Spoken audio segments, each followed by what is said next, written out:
साथियों नमस्कार। मैं सत्य प्रकाश आर्य। आज हिंदी साहित्य के इतिहास की अपन बात करते हैं। उसमें जो आदिकाल है उसका जो नामकरण को लेकर काफ़ी विवादास्पद मामला रहा है। अलग अलग विचारकों, लेखकों, विद्वानों ने अलग अलग आदिकाल का नामकरण किया है। तो मैं एक चार्ट के माध्यम से आपको बता रहा हूँ। जैसा कि हिंदी की कोई भी परीक्षा हो, चाहे सेकंड ग्रेड हो, फर्स्ट ग्रेड हो, कॉलेज व्याख्याता हो, उसमें एक प्रश्न 101% इसमें से पूछते हैं। तो सबसे पहले अपन बात करते हैं आदिकाल। आदिकाल कहा है हजारी प्रसाद द्विवेदी ने। उसके बाद में आदिकाल को वीर कथा काल कहा है, वो है रामचंद्र शुक्ल ने कहा। आदिकाल को संधि काल कहा है जॉर्ज ग्रियसर ने। आदिकाल को संधि चारण काल कहा है, वो राम कुमार वर्मा ने कहा।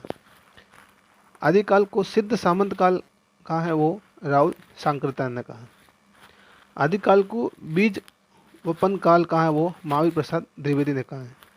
आदिकाल को आरंभिक काल मिश्र बंधु ने कहा है। आदिकाल को प्रारंभिक काल, इसको शून्य काल भी कहते हैं, वो गणपति चंद्र गुप्त ने कहा है।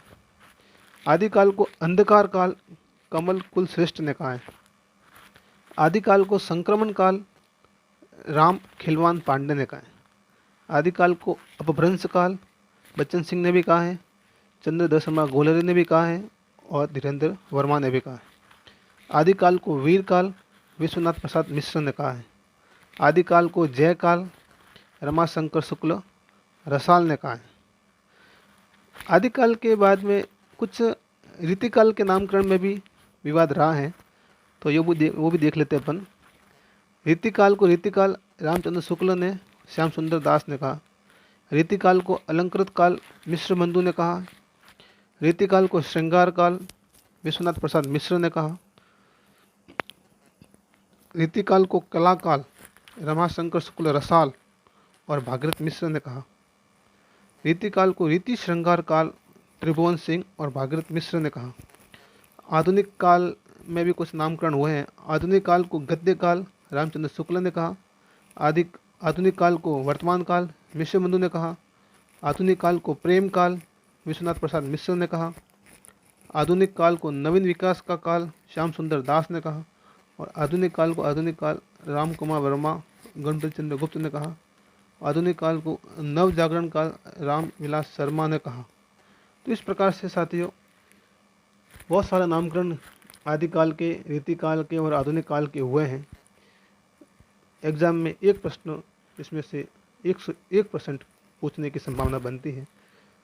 तो साथियों छोटा सा ये नोट्स के माध्यम से, चार्ट के माध्यम से थोड़ी जानकारी मैंने दी है। मैं आशा करता हूँ कि आप इस कोई भी एग्ज़ाम दो उसमें ये प्रश्न आते हैं और आप उसमें सफल होंगे। धन्यवाद।